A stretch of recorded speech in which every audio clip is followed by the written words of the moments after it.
Nós vamos dar início à nossa escola hoje. Vamos pedir a Deus para nos estar abençoando, falando mais uma vez conosco através da escola dominical. Vamos todos ficarem de pé, que Deus possa estar abençoando as nossas vidas, e vamos falar com o nosso Deus, porque Deus Ele é bom para com os seus filhos.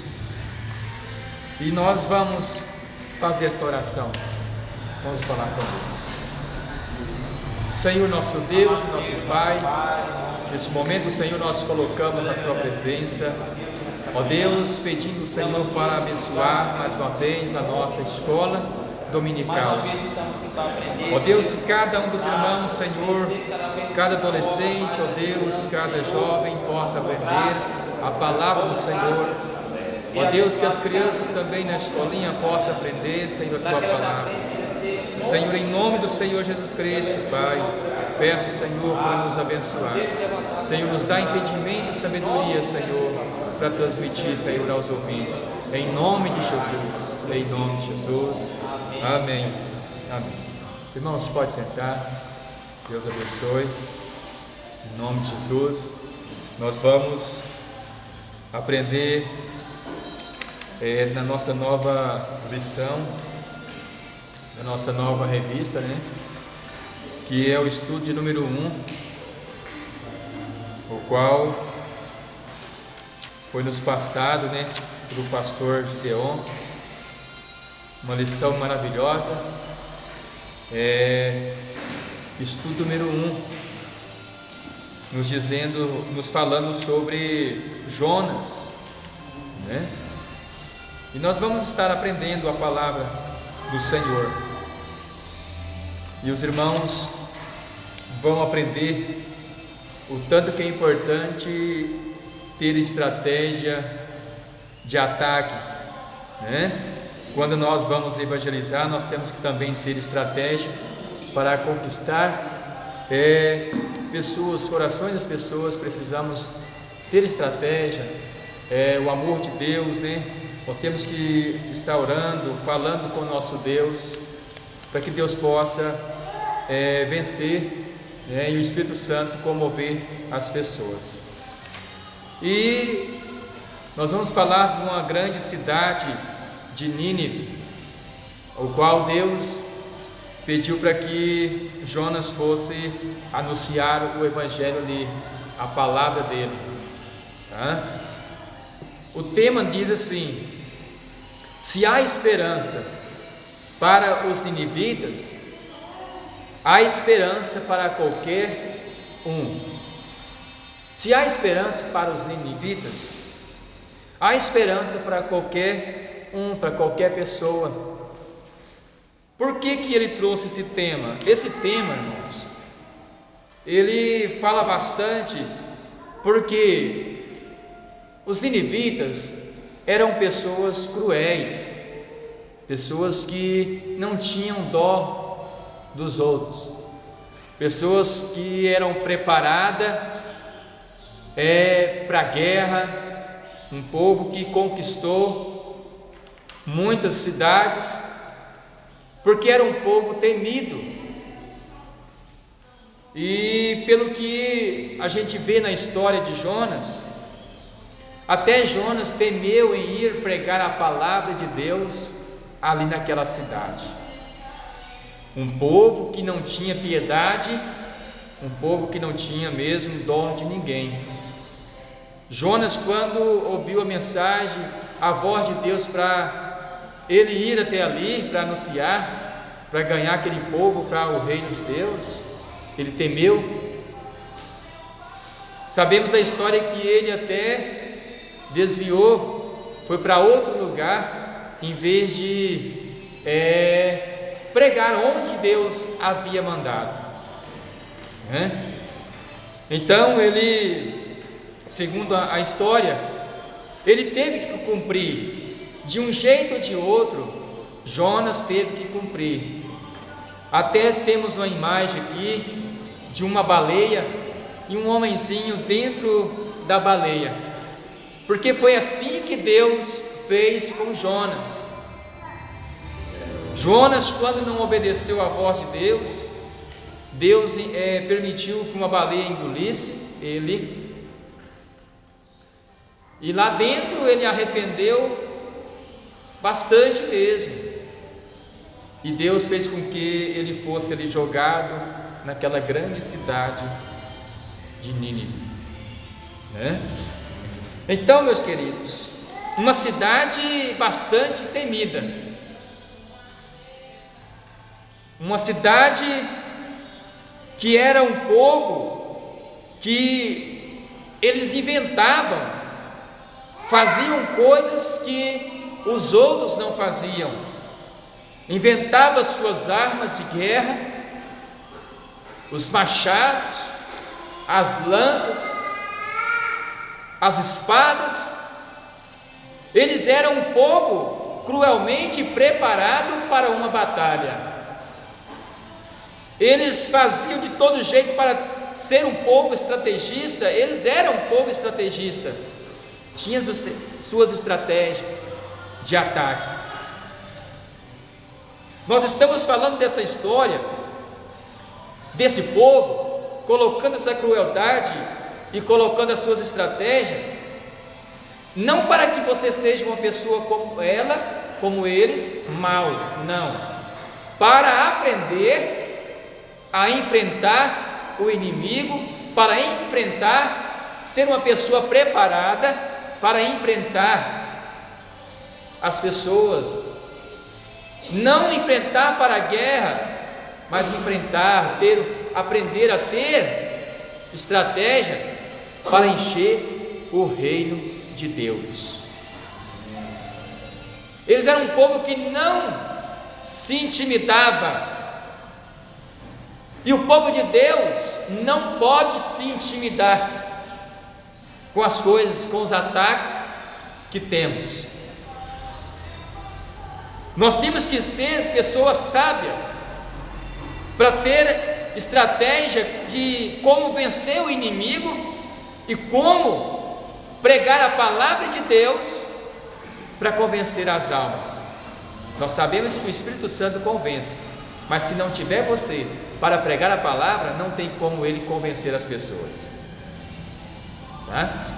Jesus, ele mandou você, e a nossa estratégia, o nosso ensinamento é aprendendo a evangelizar as pessoas, se preparando para evangelizar as pessoas. Nós tivemos anterior mensagem de como evangelizar as pessoas. Tivemos a semana, o mês inteiro pregando sobre evangelização, no mês, né, bem, eu acho que faz um ano mais ou menos, né? O pastor Gideon nos passou para aprender a evangelizar, e estão guardadas as revistas em casa. Eu sei que cada um dos irmãos, se tem zelado dela, tem guardado em casa, né? É por isso que é bom você guardar essas revistinhas, porque o momento que você precisar, você vai lá e aprender como evangelizar, arrumar um texto para evangelizar as pessoas, tá? E nós estamos aprendendo, porque Deus determinou que Jonas fosse, e Jonas temeu. Jesus determinou você de anunciar o evangelho. Jesus falou assim: ide por todo mundo. Isso, irmãos, é uma determinação também. É como se Deus estivesse falando ali: Jonas, vai. Jesus falou também para nós: filhos, discípulos, vai pregar a palavra, ide por todo mundo, pregar o evangelho a toda criatura. Essa é a mesma voz, irmãos, é a mesma palavra que Jesus disse, que Deus disse ali para Jonas ir anunciar o evangelho. Ele disse também para nós ir a todos e pregar o evangelho. Quem crê e for batizado será salvo, se não crer será condenado. Jonas temeu, pensou que aquele povo não iria receber a palavra de Deus. Jonas pensou. Pensamentos, irmão, nós temos muito. Às vezes nós pensamos, não vou falar nada para aquela pessoa, porque uma pessoa de alta sociedade, uma pessoa capacitada, um professor, um renomado. Irmãos, às vezes essas pessoas precisam de alguém simples como você chegar e anunciar o Evangelho para elas, porque aquele povo ali era um povo preparado, onde Jonas foi determinado aí. É um povo preparado, irmãos, povo capacitado. E Jonas estava temendo, mas depois ele foi e pregou a palavra de Deus, tá? E com certeza ele conquistou, porque diz a palavra, pregou a palavra e o povo aceitou a palavra. O povo aceitou. Quem aceitou, irmãos, foi bem sucedido. Deus arrependeu do que havia falado, né? Se Deus falou que ia destruir, Deus voltou atrás. Quando Deus fala uma coisa, as pessoas ficam assim, não, se Deus falou, Deus vai cumprir, Deus vai acabar, Deus vai matar, Deus vai fazer isso. Não, irmãos, Deus também, Ele volta, Ele arrepende do mal que Ele havia falado de fazer com você. Mas se a pessoa não voltar atrás, Deus pensa o mal e faz aquele mal com você mesmo, tá? Ele tira a sua vida mesmo, Ele faz com que as coisas dão errado mesmo. Mas se você for uma pessoa fiel, Ele volta atrás e arrepende do que Ele havia pensado, do que Ele havia falado, e abençoa a sua vida, irmãos, porque essa é a palavra de Deus, Ele que fala, tá? O texto que nós vamos ler aqui, pode acompanhar comigo na revista, porque está aí.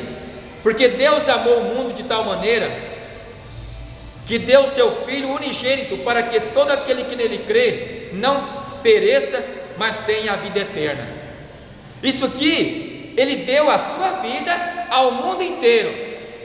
E a Bíblia diz, o texto diz, se há esperança para os ninivitas, há esperança para qualquer um. Então, irmãos, há esperança para qualquer pessoa que aceitarem Jesus. Não adianta a gente querer escolher no dedo as pessoas para a igreja, para encher o reino do céu, porque quem escolhe é Deus. Deus te capacita para pregar o Evangelho, mas quem escolhe é Deus. Quem traz para a igreja é Deus. Por que estou dizendo assim? Jesus falou que não foi nós que escolhemos Ele, mas Ele nos escolheu. Então Deus é que escolhe, irmãos, você. Apenas vamos fazer o quê? Cumprir o que a Bíblia diz, orar, pedindo ao Senhor para que mande ceifeiro para a sua seara. A seara está aí, branca, precisando de alguém pregar a palavra e trazer para a casa do Senhor. O campo estão aí, dizendo para os irmãos que na igreja nós não ganhamos ninguém. Na igreja, no templo, nós não ganhamos ninguém, a não ser aquelas pessoas que vêm e aceitam Jesus. Você prega, nós pregamos e ela aceita. Mas igreja não é campo para ganhar alma. O campo é lá fora. É aí. Jesus falou, olha, vai para a igreja, lá você vai ganhar muita alma. Ele falou, ide por todo mundo. Não é todo mundo sair nas igrejas pregando não, meus queridos, porque hoje há uma facilidade da gente estar nas igrejas pregando. Isso não é ganhar alma. Ir nas igrejas pregar, uma aqui, outra ali, outra lá. Não é, irmãos. Esse não é o campo que Jesus falou. O campo é nas ruas, é nas fazendas, como o pastor Jalim sempre faz, prega a palavra. É nas feiras, é nas praças, é onde você pensa, não, eu vou ser criticado. É lá mesmo. Às vezes você pensa que vai ser criticado. Infelizmente aquelas pessoas que passam criticam, mas há outras que é muito mais valiosa ainda, que aceita a palavra de Deus, que ouve a mensagem do Senhor, que são tocadas pelo Espírito Santo, através da palavra que você prega. Então, não escolhe campo, faz o que Jesus falou, vai e anuncia o Evangelho. As almas estão lá fora, as almas estão precisando de vocês, estão precisando de nós, irmãos. Quando digo vocês, estão precisando de nós, estou incluído, tá? E o valor de uma alma, você não sabe o preço. Custou o sangue de Jesus, custou um alto preço. E Jesus já falou, Deus já falou, porque Deus amou o mundo de tal maneira, o escritor diz aqui, que deu seu Filho único, deu seu Filho unigênito, para que todo aquele que nele crê não pereça, mas tenha a vida eterna. Então, o que diz? Jesus te diz: vai, levanta. Deus diz: põe-te em pé, que eu serei contigo. Tá? Graças a Deus. O texto, nós temos a nossa lição aqui, leitura bíblica em classe, né? É um texto falando de Salmo 42, que diz assim: como o cervo brama pelas correntes das águas, assim suspira a minha alma por ti, ó Deus. A minha alma tem sede de Deus, do Deus vivo. Quando entrarei em mim e me apresentarei ante a face de Deus. As minhas lágrimas servem de mantimento de dia e de noite, porquanto me dizem constantemente: onde está o teu Deus? Quando me lembro disto, dentro de mim derramo a minha alma, pois eu havia ido com a multidão, fui com eles à casa de Deus, com voz de alegria e louvor, com multidão que festejava.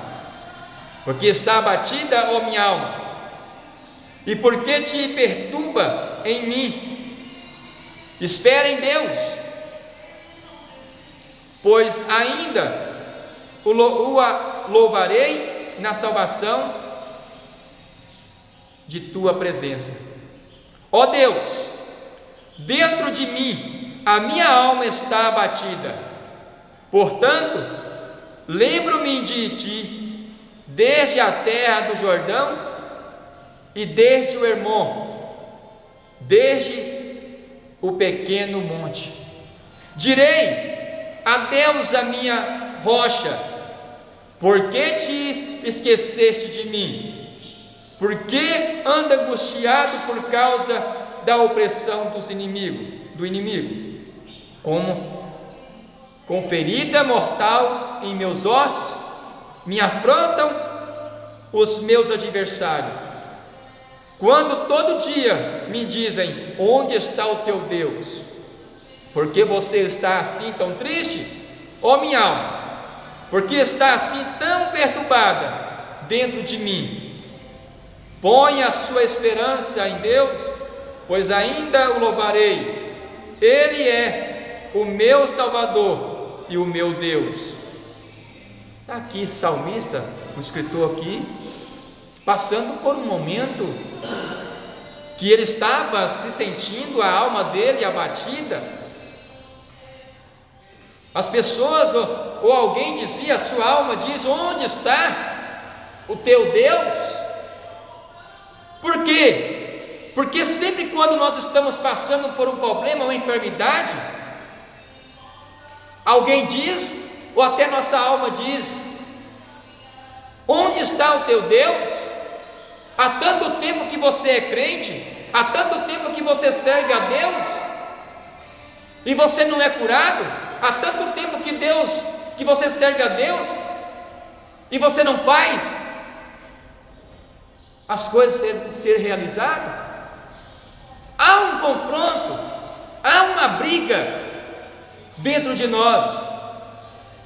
Há uma briga e as pessoas dizem: onde está teu Deus? Por que você vive assim há tanto tempo de crente e você passa por essa situação? Onde está o teu Deus que você tanto anuncia, você tanto prega? Isso, irmãos, não é para nos desanimar, é para que sejamos mais firmes no Senhor, firmamos mais nele, acreditamos mais nele, que não são os problemas que nos atacam que vai nos vencer. Nada neste mundo pode nos separar do amor de Deus, nada, tá? Creia sim, porque a palavra de Deus é que exige desta maneira. Então aqui nós temos um mapa que identifica alguns pontos onde o povo, os assírios, os ninivitas, conquistaram o mundo ao seu redor. Eles não encontrou dificuldade, mas eles teve as suas invenções. Um povo que antes ninguém tinha inventado arco e flecha. Eles eram um povo tão preparado, um povo que inventavam, porque lutavam com espada, matavam as pessoas, guerreavam. Mas eles imaginavam uma coisa, o arco e flecha. Porque para destruir uma cidade, para guerrear uma cidade, destruir ela com espada, precisa de se aproximar. Aí veio aquela invenção: vamos inventar o arco agora, porque de longe nós vamos atingir o nosso adversário. Não precisa ser só de perto para atingir. Agora nós vamos inventar. Inventou. E com isso, quando vinham os adversários de tão longe, eles com as flechas atiravam e destruíam o seu adversário. Antes de chegar, o adversário já era destruído. Antes de o inimigo chegar até nós, com o que nós vamos destruir? Como que nós vamos enfrentar eles? Será que precisa só de chegar e falar com eles face a face, pregando a palavra de Deus, irmãos, fazendo barulho, perturbando todos os moradores da terra, que a Bíblia diz é que nós vamos vencer, tá? Hoje nós usamos microfones, caixas de som para atingir as pessoas lá longe. Nós pregamos a palavra de Deus e as pessoas de longe ouvem. A pessoa está num problema tão difícil de ser resolvido, mas ouve a mensagem sua e Deus transforma. Aí você diz: mas tanto tempo que a gente dirige culto e as pessoas não vêm. Meus irmãos, as pessoas estão ouvindo. O seu propósito, a sua estratégia é de anunciar o Evangelho e as pessoas ouvirem, e ela ser ganha. Não é para teu reino, mas é para o reino de Deus, tá? Não é para você que ganha, que elas são ganhas, é para Jesus. Então, meus queridos, esse povo, eles tinham as suas estratégias, e nós também temos que ter, tá? Temos que ter.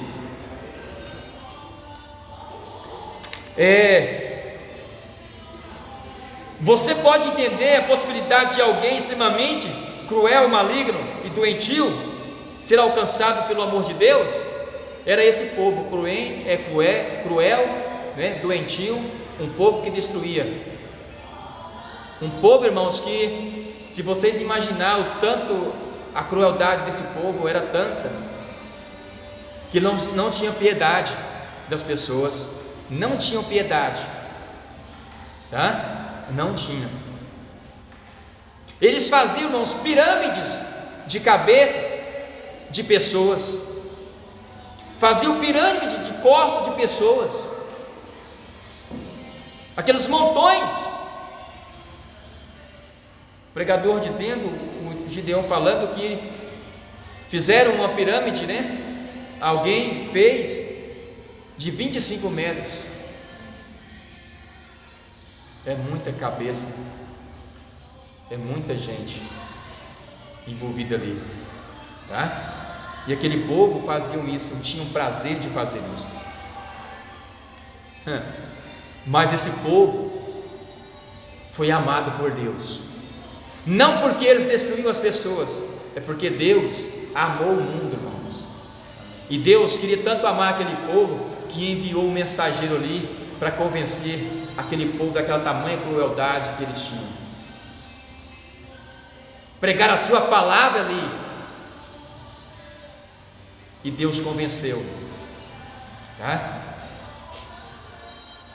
Então, é por isso que ele diz: se há esperança para esse povo, há esperança para qualquer um. Não importa a situação que a pessoa se encontra, não importa a situação a coisa que ela fez, se matou, se roubou, se fez qualquer outra coisa terrível. Se Jesus quer habitar dentro dela, Ele vai habitar. Se Ele quer transformar essa pessoa, Ele vai transformar, tá?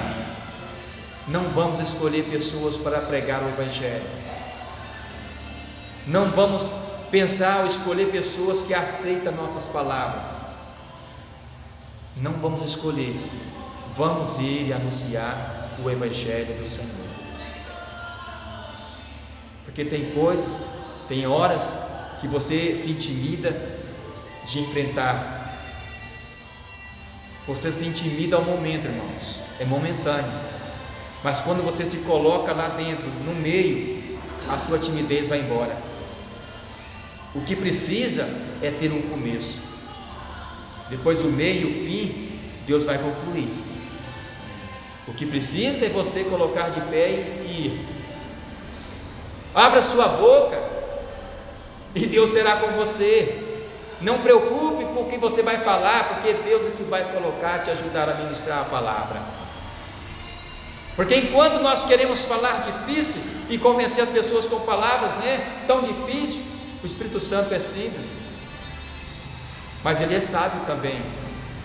Paulo fazia de simples para ganhar os simples, tá? De sábio para ganhar os sábios, tolo para ganhar tolo, fazia de tudo, irmãos. Nós temos que fazer de tudo para ganhar as pessoas para Jesus, tá? Vamos passar para outra página, irmãos. A origem dos assírios está associada aos povos semitas. Viviam no planalto de Assur, na alta Mesopotâmia. Os assírios estabeleceram nessa região que hoje compreende o norte do atual Iraque, por volta no ano de 2400 a.C., período que fundaram a cidade de Assur, em homenagem aos deuses de mesmo nome, formando um dos mais importantes impérios da Mesopotâmia. O grande império assírio, como vemos no mapa, só se ergueu efetivamente por volta de 1300 a.C. e perdurou até 612 a.C., legando a história da civilização que se desenvolveram no Oriente Médio, várias características como sua máquina de guerra. Um povo considerado máquina de guerra, uma cidade considerada máquina de guerra, por causa das suas invenções, porque era um povo cruel, porque quando eles iam e venciam as pessoas, aquelas pessoas vencidas, sabe o que eles faziam com elas? Está aí no texto: furava seus olhos, cortava seus braços, mutilavam as pessoas. Para que isso? Sabe para quê? Para colocar respeito. Está vendo aí? O que nós vamos fazer com você? Se você vier nos enfrentar, está aqui o exemplo. Eles faziam as coisas, irmãos. Eles pensavam, eles imaginavam e faziam. É por isso que eles eram um povo muito temido. As pessoas, segundo, se você for imaginar, eles até pagavam para não enfrentar esse povo assírio, porque era um povo cruel, um povo que não tinha pena de ninguém, irmãos. Nós vamos chegar lá. Olha aqui. O rei mais importante dos assírios foi Assurbanipal, que governou 668 a 626 a.C. Foi Assurbanipal que organizou a famosa biblioteca de Nínive, uma das principais cidades da Mesopotâmia, que chegou a contar com aproximadamente 22.000 plaquetas de argila. Além desse feito, o governo de Assurbanipal também se caracterizou pela organização administrativa que promoveu nas extensões do Império Assírio. Os comandantes do exército estavam entre os mais poderosos membros da sociedade, que era essencialmente militarizada, fator que contribuía para a tendência expansionista dos assírios. O segundo maior rei dos assírios foi Senaqueribe, que curiosamente teve como grande revés militar a luta contra o rei Ezequias. Então vamos passar para a parte 2, crueldade dos assírios. A chamada máquina de guerra dos assírios compreendia a formação do provável primeiro exército organizado da história. Isto é, um exército que devia sua eficiência, sua organização funcional ou militar, que se dava entre arqueiros, lanceiros, carro de combate e cavalaria.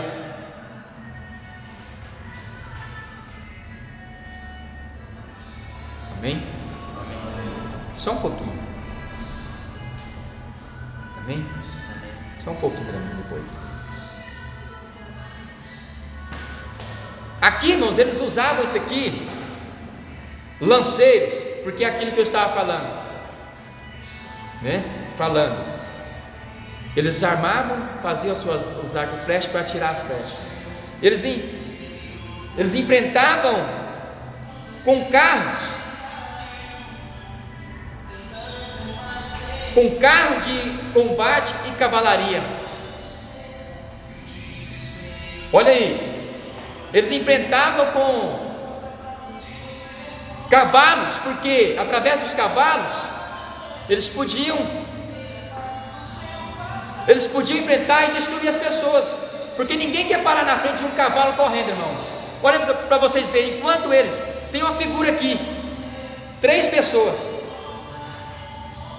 iam de 3, enquanto um chicote do cavalo para o cavalo correr em direção ao povo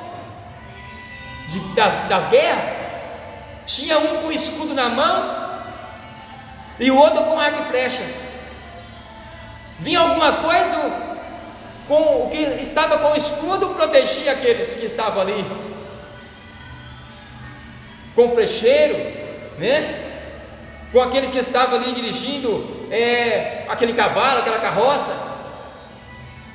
Então eles eram um pouco preparados.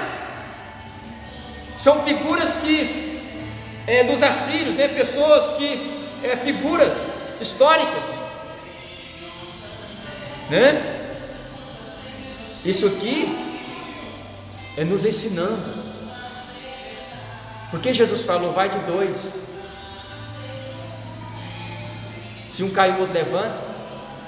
Vai de dois. Porque se um te acusar, o outro vai te defender. Se você estiver sozinho ou sozinha, como que você vai se proteger?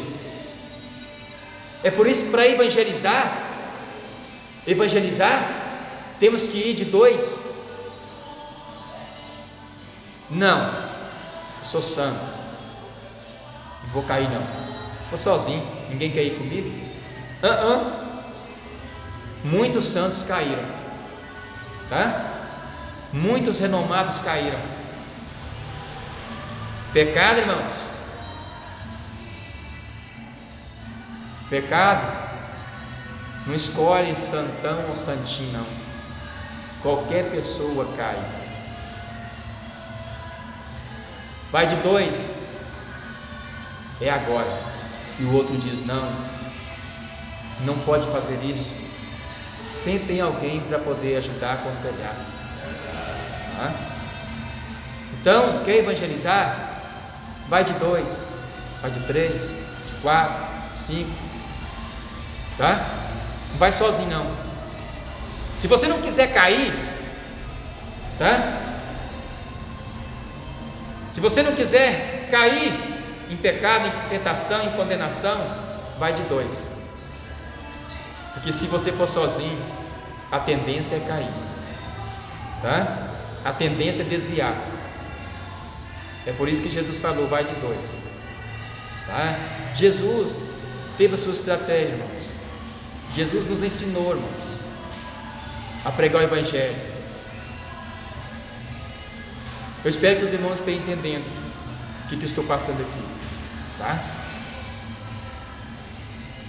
Não vou fazer uma oração, é só uma oração e pronto, tá bom. Não. Tem alguém para te acompanhar? Vai. Não tem. Fazer o que, né, irmãos? Se Jesus, o próprio Jesus nos ensinou ir de dois, se desobedecer, irmãos, estamos errando. Estamos errando, porque o que Jesus falou para a gente fazer, nós temos que cumprir. Não é só fazer o que Jesus fez, fazer muito mais ainda.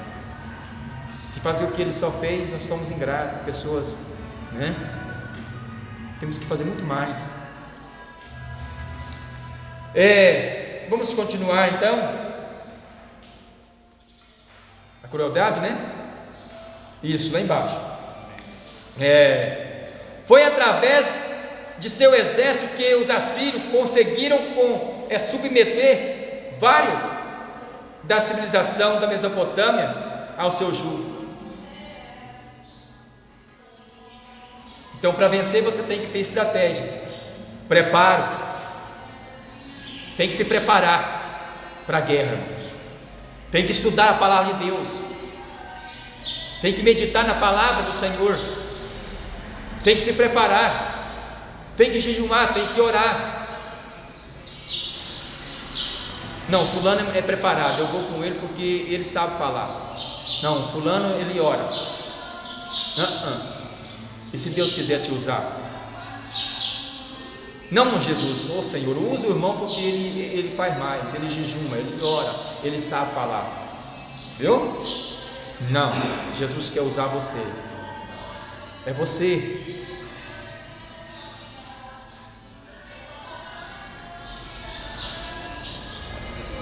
Para melhor compreensão, vejamos algumas imagens, aquelas imagens que eu estava mostrando para os irmãos aqui, viu?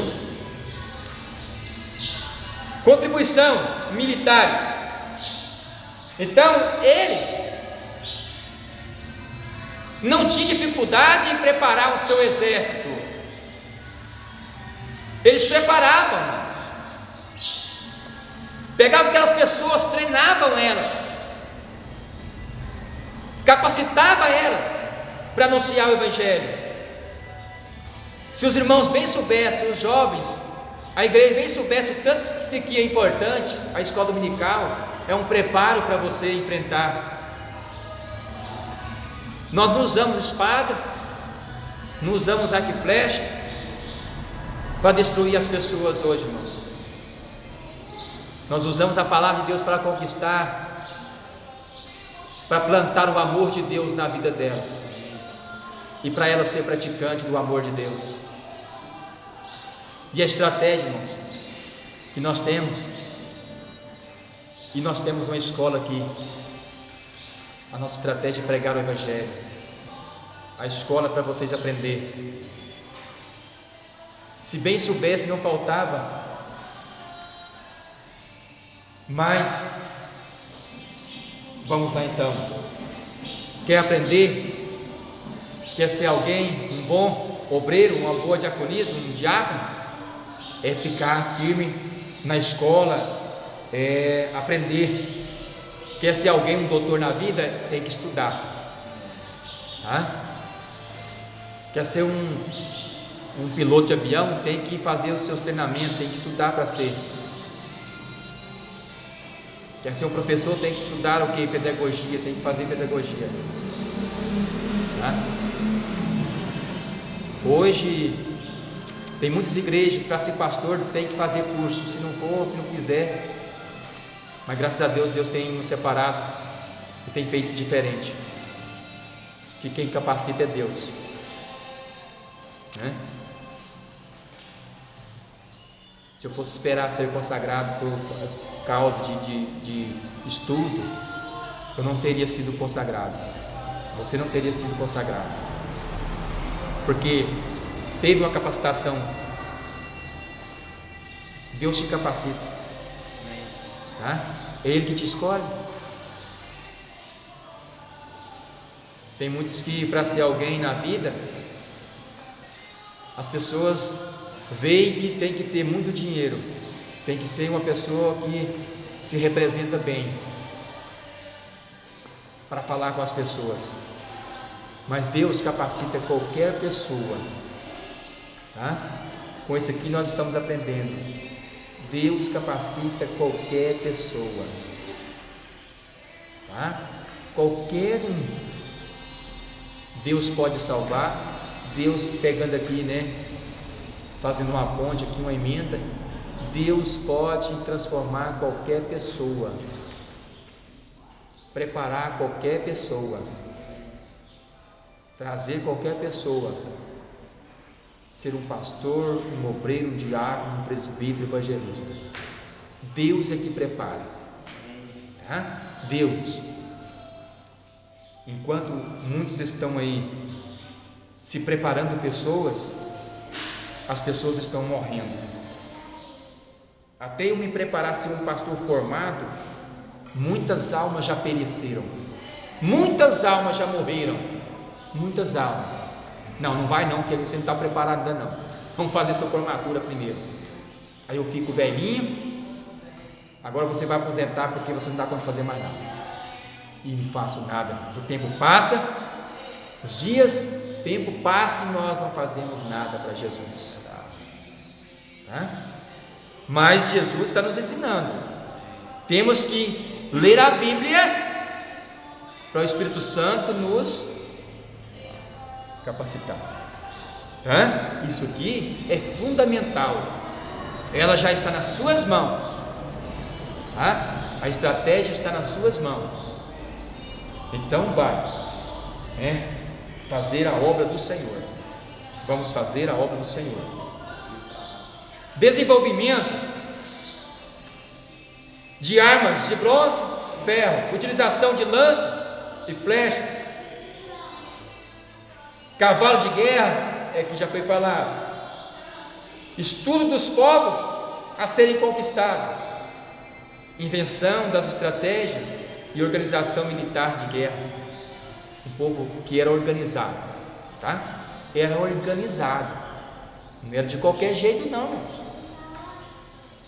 Vamos lá, vamos todo mundo, vamos vencer. Não, tinha os seus treinamentos, os seus preparos para poder enfrentar, tá? Mas isto enfrentava dia a dia. Enfrentavam, treinavam dia a dia. Não era só teoria, tá? Mas era prática. Praticavam. A crueldade dos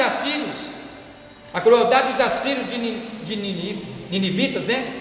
Dos assírios ninivitas, consistia em trazer as pessoas vencidas de suas batalhas para o seu império, furar seus olhos, cortar seus braços, mutilar seus adversários vencidos, para que o medo fosse estabelecido e os servissem com absoluta submissão. Muitas vezes a famosa pirâmide sangrenta era feita por simples prazer. A mesma era formada com cabeças cortadas, colocada uma ao lado da outra e depois em cima, até fazer uma alta pirâmide de cabeças. Os assírios tinham prazer em torturar seus inimigos. Irmãos, como que Jonas não ia temer? Um povo desse. Será que você tem coragem de enfrentar um povo desse? Dá para sentir uns calafrios, não dá? As coisas assim. Enfrentar um povo desse? Olha que uma pessoa está brava na rua, a gente já passa longe, né? Uma pessoa brava na rua ali, um porrete na mão. Agora um povo desse, com espada e com arco na mão, com flecha, um povo que a gente não sabe o que poderia acontecer. João não sabia. Só que errado que ele fez foi de desviar, né? Não foi na cidade certa que Deus havia mandado, mas depois ele foi, tá?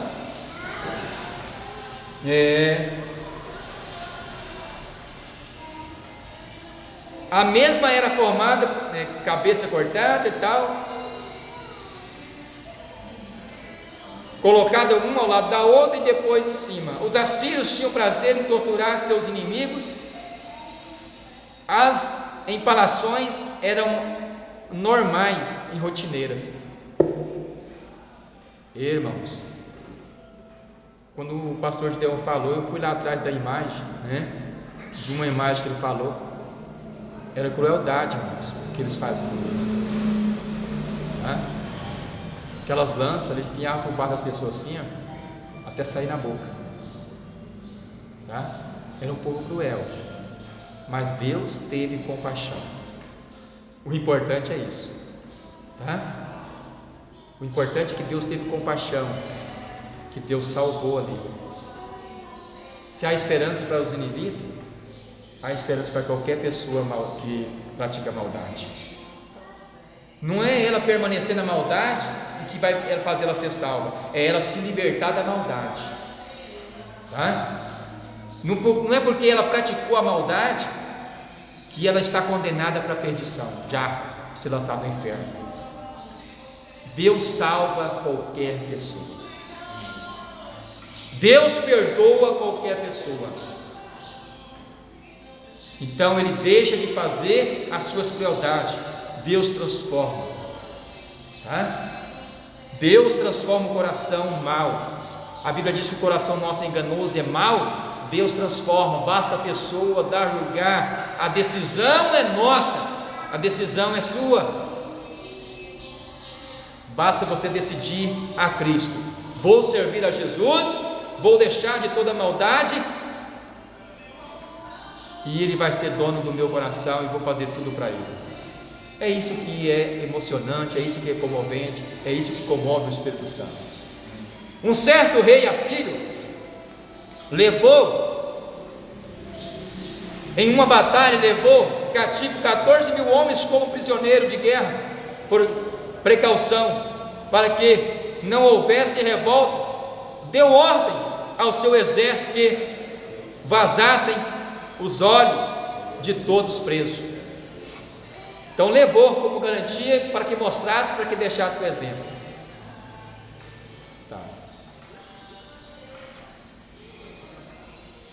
O amor de Deus. Ora, veio a palavra do Senhor a Jonas, filho de Amitai, dizendo: levanta-te, vai à grande cidade de Nínive e clama contra ela, porque a sua malícia subiu até a mim. A maldade era tanto que subiu até Deus. Jonas 1, capítulo 1 aqui, versículo 1 e 2.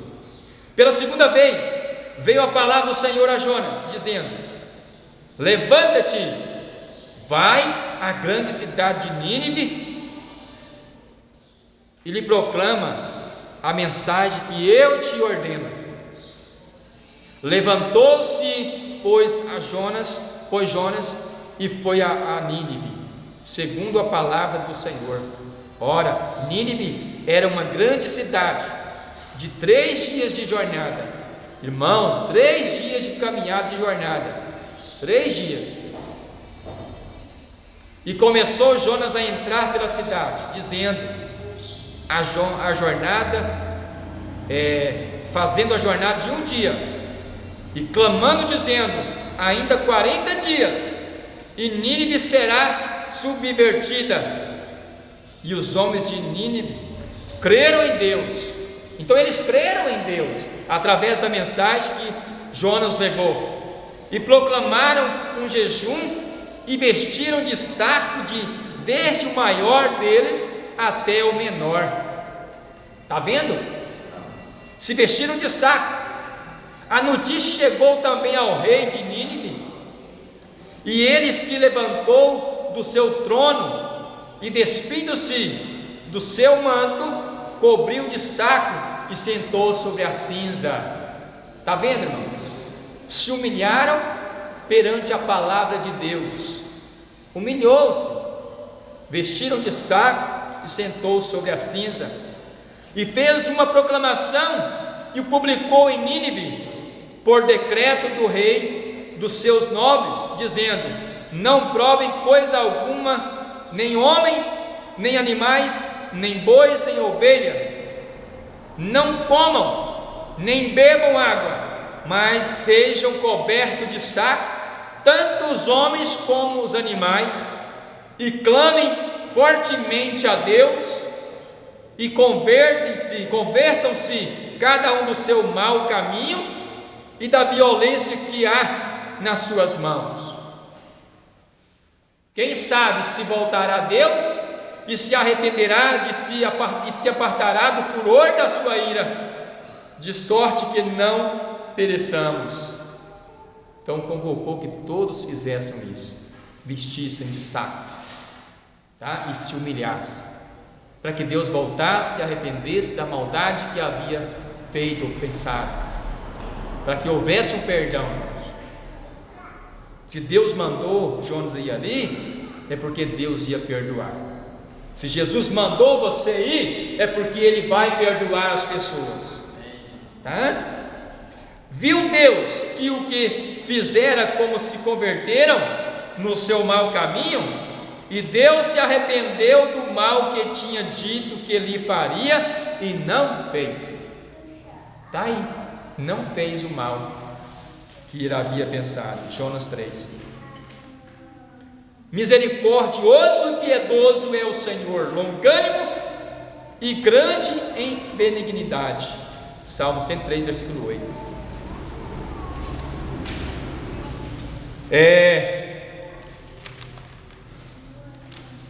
De forma pungente e sucinta, esta é a mensagem de Jonas. Ler este livro é ver o mundo pelos olhos de Deus. Todas as pessoas, irmãos, que vêm a Cristo, eles conhecem essa história, passam a conhecer essa história. Os irmãos já ouviram falar de Jonas, que foi engolido pela baleia? Todos já ouviram? Eu, quando me converti a Cristo, eu achava lindo, eu imaginava Jonas lá dentro da barriga da baleia. Jonas clamando e passando ali seus dias, aqueles dias ali dentro da baleia, até que arrependesse. Eu imaginava tanto assim, irmãos, eu me colocava assim, né? Eu achava lindo e acho até hoje essa mensagem muito linda, né? E comove, que transforma o coração das pessoas. Todos os indivíduos de todas as nações, de todas as raças, são pessoas, almas, cada uma com um destino eterno. Cada pessoa é preciosa à vista de Deus, uma tão preciosa quanto a outra. Nunca na história o livro de Jonas teve maior relevância que hoje. Há tremenda urgência que todo cristão sinta e considera esta mensagem, a fim de envolver na missão mundial da igreja. Beacon, comentário bíblico, Casa das Publicadoras das Assembleias de Deus, Rio de Janeiro, página 141. Como explica a missão de Jonas? Qual o interesse de Deus em um povo tão maligno? O interesse é de salvar, transformar as pessoas, irmãos. A resposta é simples: o seu amor, o amor de Deus para com as pessoas. Deus, o amor dele é tão grande que perdoa a maldade da pessoa. Às vezes a gente que não perdoa, não quer perdoar, a pessoa faz uma maldade com a gente e a gente não quer perdoar a pessoa, mas Deus perdoa. E se eu não perdoar a pessoa, eu também não serei perdoado pelo Senhor. Tá? Não há uma alma que Deus não ame. Não há homem que o amor de Deus não queira alcançar. Creia, se houve esperança para os ninivitas, há esperança para qualquer um.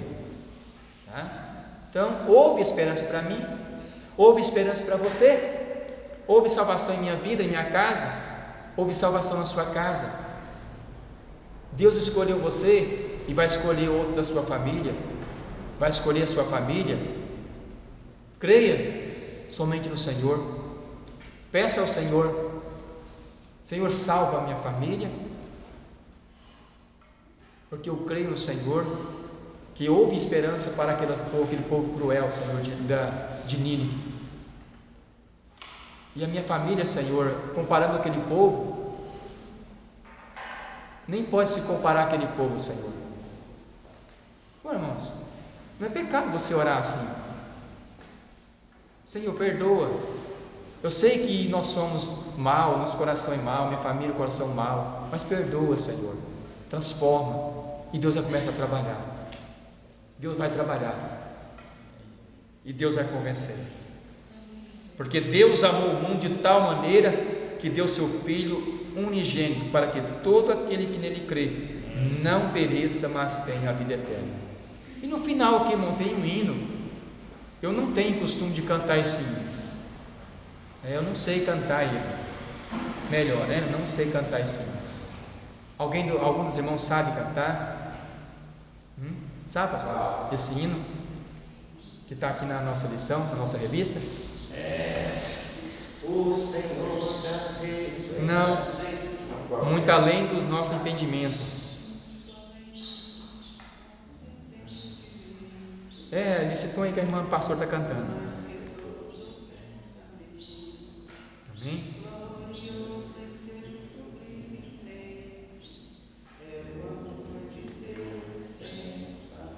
Vou cantar? Então canta aí, pastor. Vamos ouvir a voz da pastora.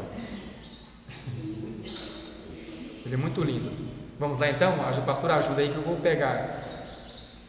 Vai, pastor. Nosso entendimento, muito mais que o nosso pensamento, glorioso em seu sublime intento, é o amor de Deus sem par, fez um sacrifício infinito, o maior, imenso e inaudito, dando-nos o Filho seu bendito, calcular o amor de Deus, grande amor de Deus, enche os céus, grande amor que arranja todo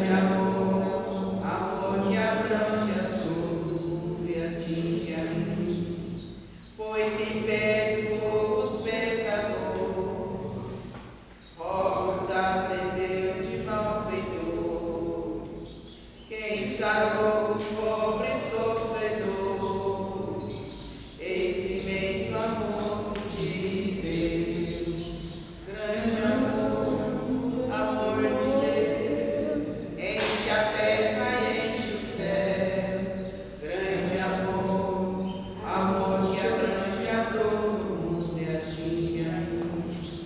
Amém. Graças a Deus, eu acredito que as pessoas que vão ouvir esse vídeo, né, vão ouvir os irmãos cantando. Né? Eu apenas ouvi ele cantando, mas pelo tom que a pastora cantou é esse, né? Mas eu não dei conta de cantar. Né? Mas Deus abençoe a participação da pastora, louvando ao Senhor. Amém? E alguém já foi lá perguntar se as crianças vão apresentar? Já?